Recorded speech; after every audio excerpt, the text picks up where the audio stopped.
NMC मध्ये सगळ्यात पहिला टॉपिक आपण बघितला होता, त्याच्यात आहे बिल्डिंग मटेरियल सगळ्यात मेन. त्यामध्ये सगळ्यात पहिला टॉपिक आहे ब्रिक्स.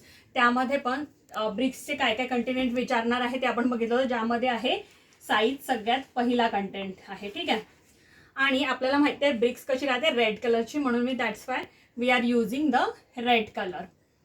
रेड और ब्राउनिश कलरमधून राहते ब्रिक्स. ठीक आहे. तर ब्रिक्सच्या साईजमध्ये आता ब्रिक्स आपल्याला माहिती आहे अशा याची राहते, ज्याला आपण वीट म्हणतो मराठीमध्ये. त्याला वरच्या साईजला फ्रॉग असतो. तर त्या फ्रॉग दोन साईजमध्ये असतात. एक असतं असा गोलाकार आकाराचा, ज्याची साईज आहे 100 आणि तो या साईडला असतो 40 आणि त्याचं डीप असतं ते 10 to 20 mm मध्ये.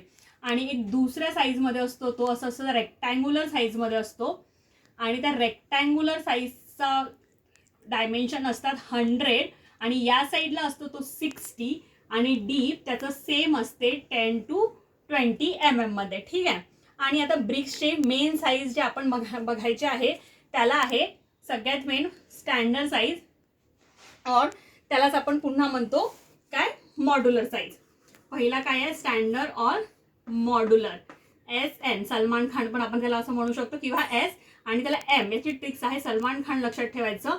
आणि आता M आणि दुसरं आहे नॉमिनल साईज.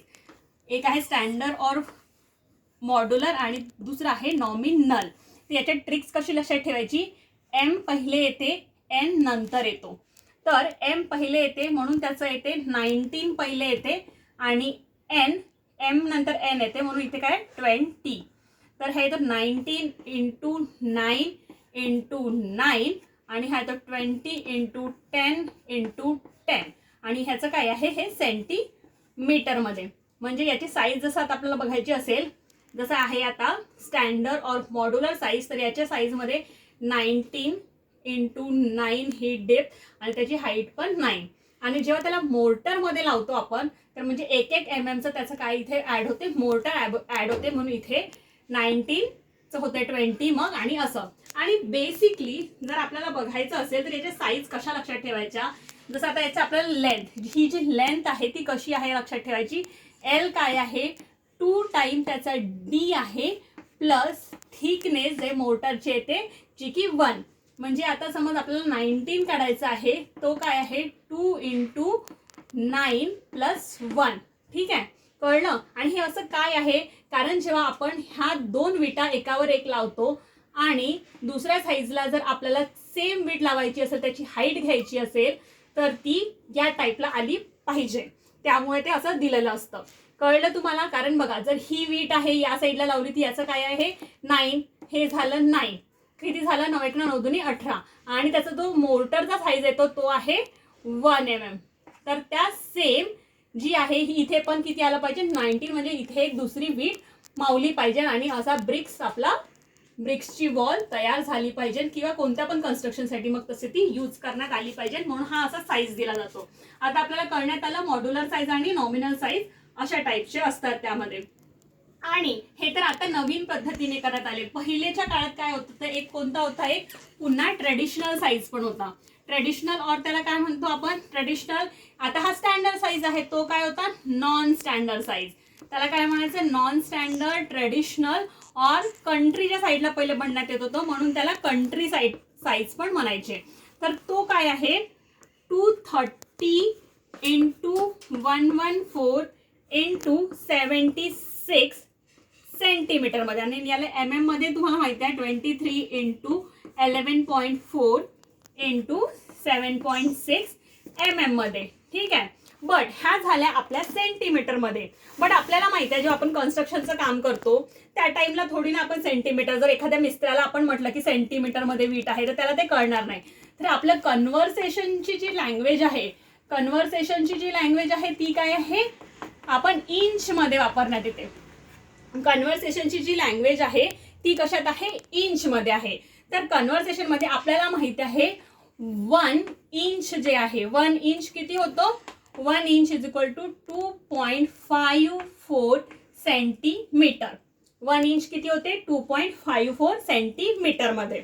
तर आणि आता इंचच्या कन्व्हर्सेशनमध्ये आता जर आपल्याला बघायची आहे तर ती येते 9 इंटू म्हणजे त्याच्या इंचमध्ये जर बघायची वीट किती येते 9 इंटू 4.5 इंटू 3 हे काय आहे इंचचं कन्व्हर्सेशन आहे.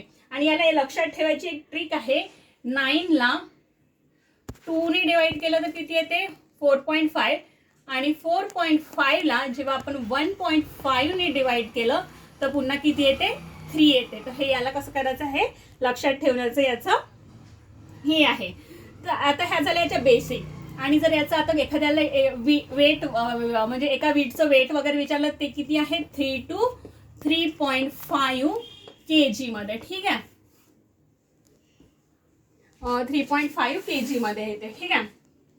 आणि जर आता वेट ऑफ 1 मीटर क्यूब आणि वेट कसं आहे आणि आता एक 1 मीटर क्यूब मध्ये किती वेट असते म्हणजे एक असं समजा आपण आता हा क्यूब घेतला म्हणजे एक वॉल घेतली ज्याच्या पूर्ण डायमेन्शन किती आहे 1 मीटर क्यूबचं आहे. तर त्याच्यामध्ये त्या विटांचं वेट किती येईल 1800 kg मध्ये. ठीक आहे. आणि पुन्हा average weight of 1 brick 3 to 3.5 kg मध्ये येते. आता number of bricks using for 1 metre cube आणि ह्या 1 मीटर क्यूब मध्ये नंबर ऑफ ब्रिक्स किती लागतील तर किती लागतील 1 मीटर क्यूब मध्ये 500 विटा लागतील. ठीक आहे. हे एक झालं. आणि थिकनेस तर आपल्याला माहित आहे एका ब्रिकची जे आपण जर एका वीटची ब्रिक वॉल बनवली तर त्याचा टोटल थिकनेस किती 100 mm येईल. ठीक आहे 100 mm मध्ये येते. आणि आता डेन्सिटी विटाची जर आपल्याला डेन्सिटी बघायची असेल तर ती किती आहे 1700 to 1900 kg per metre cube मध्ये. ठीक आहे 1700 to 1900 kg per metre cube मध्ये येत आहे. ते हे